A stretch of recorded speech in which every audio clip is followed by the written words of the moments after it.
انسان تو یہ کام نہیں کر سکتا. انسان کو اسباب سے ہٹ کے اختیارات نہیں ہوتے, انسان کی صلاحیتیں محدود ہوتی ہیں. اتنی کلیئر کٹ بات قرآن میں آنے کے بعد بھی حیرانگی اس پر ہوتی ہے, اس امت میں شرک کیسے پھیل گیا بھائی. یہ تو قرآن کے ترجمہ پڑھ لو تو سمجھ میں آ جائے گا.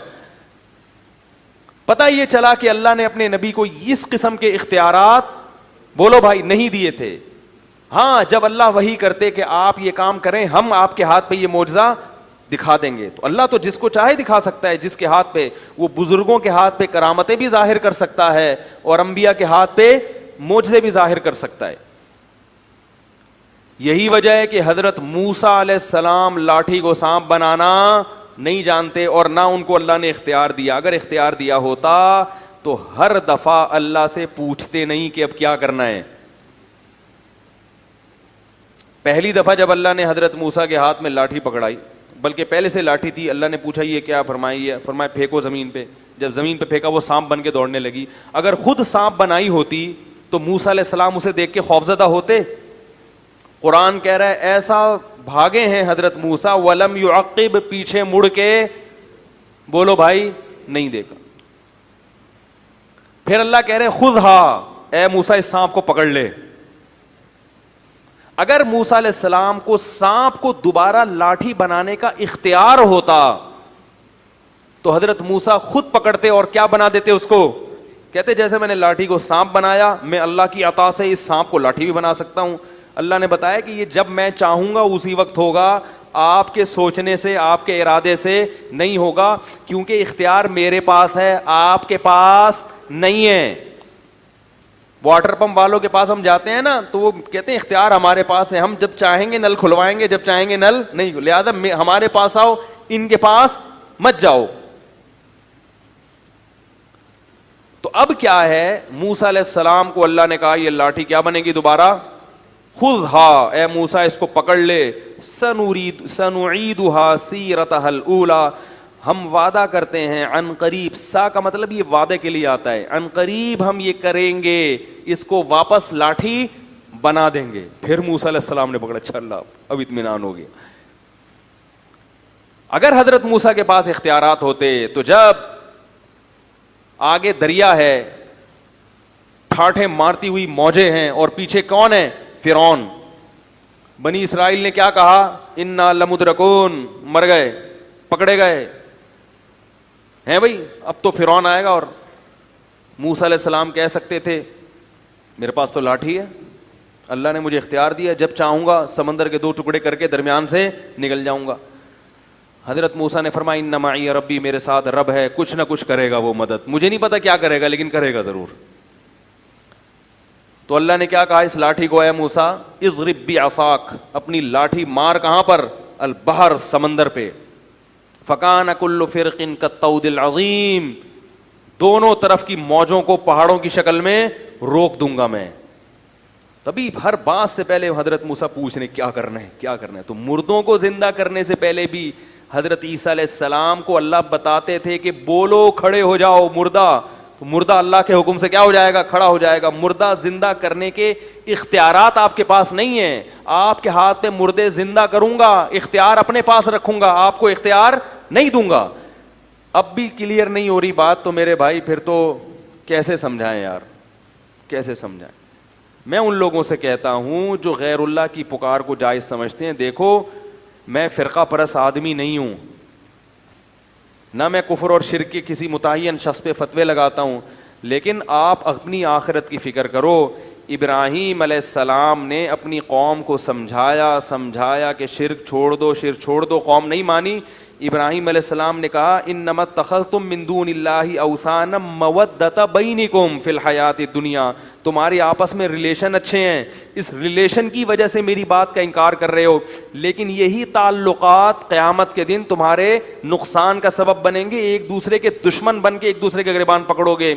اس لیے میں اللہ کا واسطہ دے کے ان لوگوں سے کہتا ہوں جو یہ کہتے ہیں کہ اللہ نے اپنے نبی کو بھی اختیارات دی, ہم نبی سے بھی مانگ سکتے ہیں, بزرگوں سے بھی مانگ سکتے ہیں, مزاروں پہ بھی سجدے کر سکتے ہیں, تو یاد رکھو کہ اگر آپ اپنی اس روش سے باز نہیں آئے, اور تو یہ بھی کیا ہے, یہ آپس کے مسلک پرستی, پیر پرستی، میرے دامت برکاتم نے کہہ دیا ایسا نہ ہو کہ جیسے ابراہیم علیہ السلام اپنی قوم کو ڈرا رہے تھے تو وہ ڈر وہ تنبیہ ہمارے لیے بھی ہے کہ یہی تعلقات قیامت کے دن ایک دوسرے کے لیے عذاب بن جائیں گے. اللہ شرک کے معاملے میں بہت غیرت رکھتا ہے. وہ کہتا ہے نہ میں نے کسی کو اختیار دیا، لم یتخذ ولی من الذل، نہ کسی کو کمزوری کی وجہ سے میں نے اپنا ولی بنایا، نہ وزیر بنایا. وزیر ہوتا ہے نا کہ کچھ کام آپ کریں گے، کچھ اختیارات اس کے پاس ہیں، کسی کو نہیں. بلکہ اللہ نے کہا قرآن میں مثالیں دی ہیں، ضرب لکم مثلا من انفسکم. اللہ فرماتے ہیں ابھی بھی سمجھ میں نہیں آیا تو میں تمہیں ایک مثال دیتا ہوں تمہاری ہی. هل لکم مما ملکت ایمانکم من شرکاء فیما رزقناکم، کہ تمہارے جو غلام ہوتے ہیں کیا تم ان غلاموں کو اپنے ساتھ شریک کرتے ہو اپنی پراپرٹی میں؟ فرمائے کہ جب پراپرٹی جو کم درجے کی چیز ہے اور تمہارے غلام بھی کم درجے کے ہیں، تمہارا اپنے غلاموں سے اتنا اوپر رتبہ نہیں ہے جتنا میرا مخلوق سے اوپر کا مقام ہے. غلام بھی تمہاری طرح کا انسان ہے، تم اس کو شریک نہیں کرتے اپنی پراپرٹی میں، تو میں اپنے اختیارات میں اپنی مخلوق کو کیسے شریک کروں گا؟ جبکہ مخلوق کا جو مقام ہے، دیکھو ہمارا جو غلام سے رشتہ ہوتا ہے تو غلام بھی انسان، ہم بھی کیا ہیں؟ انسان. تو اتنا کم درجے کا نہیں ہوتا ہم سے، لیکن مخلوق تمام کی تمام اس کا تو اللہ سے کوئی اس لحاظ سے رشتہ، جو یعنی جنس کے لحاظ سے تو کوئی رشتہ بنتا ہی نہیں ہے نا. وہ مخلوق ہے، وہ خالق ہے. اولاد اور باپ کا رشتہ نہیں ہے، بھائی بہن کا رشتہ نہیں ہے. فرمایا انتم الفقراء الی اللہ، سب کے سب فقیر و محتاج ہو میرے، کسی کو میں نے کسی بھی اختیار میں شرکت نہیں دی ہے، سب اپنے پاس رکھا ہے.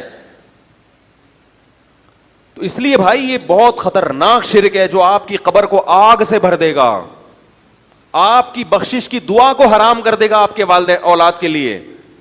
اولاد کو اجازت نہیں ہوگی کہ آپ کے لیے بخشش کی دعا مانگیں. اب بات سمجھ میں آئی کہ معجزہ الگ چیز ہے، اختیار دینا الگ چیز ہے. بالکل اس کی مثال ایسے ہے، بارش اللہ برساتا ہے، برسانے کا کام کس سے لیتا ہے؟ فرشتوں سے. کہتے ہیں بارش برسانے کا فرشتہ یہ فلاں، تو کام اللہ کسی سے بھی لے سکتا ہے، فرشتوں سے بھی، پیغمبروں سے بھی، اولیاء اللہ سے بھی، مگر اختیار کس کے پاس ہے؟ تبھی ہم بارش کی دعا، بارش کے لیے فرشتوں کو نہیں پکارتے. اسی طرح میرے بھائی بارش کے لیے پیغمبروں کو بھی نہیں پکارتے. فرشتے نے حضرت مریم کو اولاد عطا کی، قرآن میں آتا ہے، سمجھو اس کو اچھی طرح.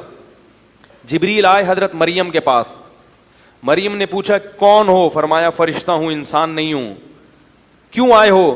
لِأَهَبَ لَكِ غُلَامًا زَكِيًّا، بیٹا دینے کے لیے آیا ہوں. تو کیا اللہ نے جبریل کو اختیار دے دیا کہ اولاد دیں؟ نہیں اختیار دیا. اللہ بیٹا دے رہے ہیں، پھونک کس کی استعمال ہو رہی ہے؟ بولو بھائی، جبریل کی. یہی وجہ ہے کہ جب بھی اولاد مانگی جاتی ہے کبھی بھی کسی فرشتے سے یا جبریل سے، بولو نا، نہیں مانگی جاتی. تو اگر آپ یہ دلائل دیتے ہو کہ اللہ کے نبی نے چاند کے 2 ٹکڑے کیے اور یہ کیا، یہ معجزہ دکھایا تو ہم اللہ کے نبی سے مانگتے ہیں، تو پھر اولاد کس سے مانگنی چاہیے؟ جبریل سے. وہ تو قرآن میں آتا ہے کہ انہوں نے حضرت مریم کو بغیر باپ کے اولاد دی.